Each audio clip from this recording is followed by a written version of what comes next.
ლეგენდა იმის შესახებ, თუ როგორ განუკურნავს დავით აღმაშენებელი ავშანდაძის გვარის კაცს, გადმოცემულია მე-15 საუკუნეში განახლებულ დავით აღმაშენებლის დროინდელ ეგრეთ წოდებულ ავშანდაძის სიგელში.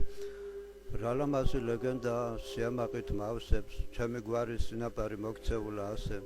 ერთხელ თურმე დავით მეფე გელად სტუმრებია, გალამდიდან გადახედვა მოუსურვებია, მერე ალბათ უცებედად ფეხი დასცდენია, დაბლა ჩამოარდნილა და სიფქვას დასცემია, დიდ მეფეს დაშავებია ღვთაებრივი ტანი, ბევრსაც ცილად ვერ უნახავთ განკურნების გზანი, მაგრამ მერე გამოსულა ერთი ვინმე ბრძენი, გრძალვით უთქვამს, მე ვიციო მკურნალობა ძველი, ირმის რძეში განბანავო მეფეს გადაარჩენს, ვილოცოთო მეფისათვის ვავედროთო გამჩენს, ერთ კაცს გვარად ავშანდაძეს ჯოგი ხოლებია, ირმის ჯოგი წუთით არც კი დაუყოვნებია, მოუღიარდე მეფისთვის სიყვარულით გრძალვით, მორჩენილა მართლას მეფე მშვენიერი წამლით.